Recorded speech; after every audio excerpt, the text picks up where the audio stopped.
Mayong adlaw sa inyong tanan. So karon pakitunta mo kung giunsa nila pag-process ang ilahang pagpangupras diri sa Mindanao, kay diri manggod sa Mindanao ang source of income pod sa mga katawhan diri is mao ang kuprasan. So nakita to ninyo dito nga nagtapok tong duha ka tawo og diri pod si Anjik naghimo pod na siya og munton. Kanang munton mao na siya ang itugsok sa lubi para makuha kung ang imong area is mga bagnutan. So mao ni siya ang porma sa munton, naana siya ilansang sa tumoy nga talinis kaayo para matugsok na sa kahoy ko sa matugsok na dito sa lubi kung ang imong area is bagnot, di na kakailangan mo suksok pa dito. Pagkahuman nila og tapok, ilaha na pong gibuntan. So diring dapita lahi pod ang klase sa pagbunot sa mga katawhan diri sa Mindanao, kay magamit gid sila og buntanay.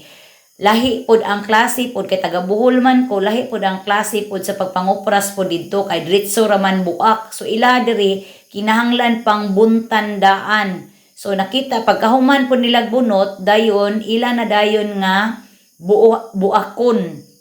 So diri na ang pinakanindot nga part, kay ako basta kupras na gani ning ako ang ugangan. So ako pod magsigi pog sunod-sunod ko sa mga gibuak, kay daghan kay na siya og mga butbot ang tawag sa Bohol ana, og diri sa ilaha kanang unsay tawag bula.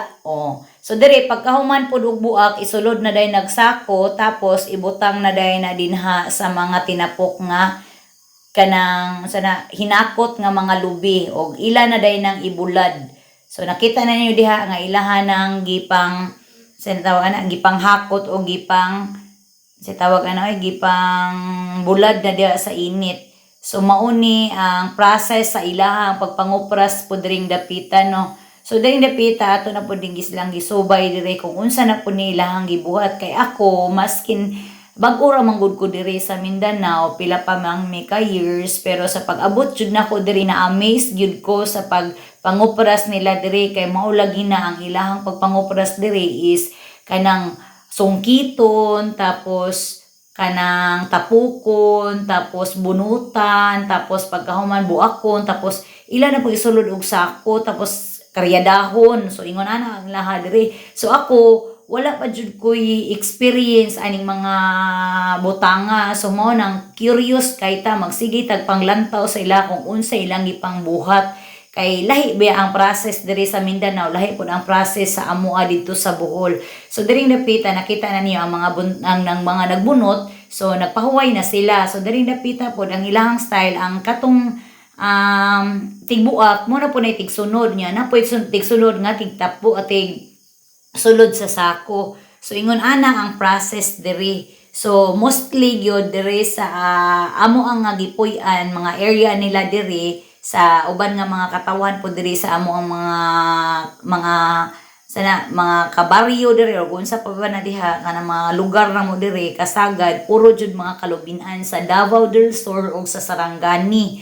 So mostly gyud diri mga kalubinan. So maunang daghan jud kaayo og mga kuprasan diring dapita. So diri mao na ang kuha nila nga mga lubi gikan diring dapita o sa uban pa nga mga area. So diri lang gitapok nila kay diri man na sila magbulad. Iniguman ani nila habwaon na din na nila diha sa sako, tapos tagsaon na nila og bulad dira sa init.